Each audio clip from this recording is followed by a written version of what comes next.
We're now at your 8th studio album. What kind of Usher are you giving us on this album? Are you giving us 8701 Usher, Confessions Usher? Oh, that's the two that you like the most? Yes. Okay, cool. A little bit of all of them. I mean, I'm even going back to my way a little bit too. All right. Yeah, so here's the thing. In making this album, I don't think I was inspired by anything more than really kind of the freedom of where I was in making all those albums. Mm-hmm. And while they probably were inspired by other artists, this album I decided to listen to my own music. Yeah. And really go back to, I guess, the source of what I had done throughout all of the years, because I realized that over the last 20 years, right, with Confessions, that's a 10-year anniversary for that record. Mm-hmm.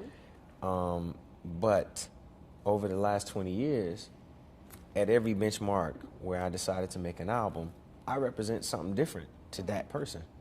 So I want to make sure that no one feels left out, that everybody gets a little bit of what they love. That is Usher, right? I'm not trying to be, I don't know, I didn't want to necessarily go towards one style or anything like that, because everybody loves something different. You know? Yeah. Now, what kind of topics, what's the topic that you would say is most prevalent on the album? I know with Confessions, it was kind of like, you had stepped outside of your relationship. Now, with this one, what are you telling? What story are you telling? The story to be told, well, I haven't finished it yet, that's one. Mm-hmm. But as far as I know, and what I've created, really has been kind of in the space of reconnecting with life in a way that brings me back from a place, right? I felt like, I don't know, maybe in the last 3-4 albums, in being experimental, I don't know, maybe I disconnected in a way. Okay.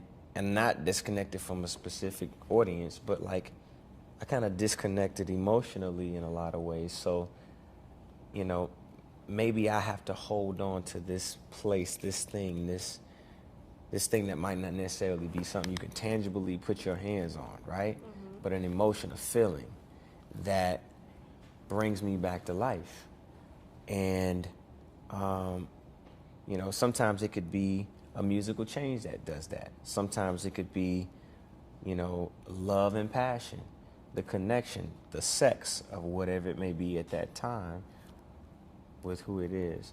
But all of those things make up a project that feels like I'm getting to know Usher in a way that I didn't feel him. Or I felt him at one point in time. I haven't felt him in a while. Okay. Some of it may be venting at times. Again, as I said, I haven't finished the whole album, so I work on like maybe 50 songs in making an album, and then I slim it down to about 12 or 13 songs. Okay. So, yeah.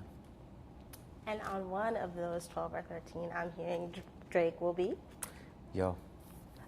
So what is that record about? How did you two connect? Well, first of all, I've been around him a few times. He came to Atlanta. It was the first time we were around each other, and we talked about working on something together.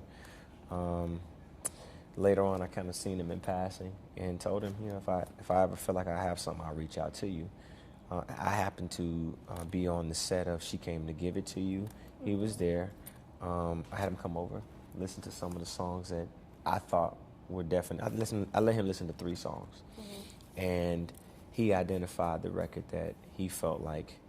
Actually, he asked me to send him all the records, and I said, well, which one do you love more than anything? And he selected this record called Slow Motion. And what he's touching on in the song, it's a little bit personal. I think that, it's always great for artists to kind of use, where they are at the time, as inspiration. Mm-hmm. But that song, it's a relationship song. That's enough, yeah.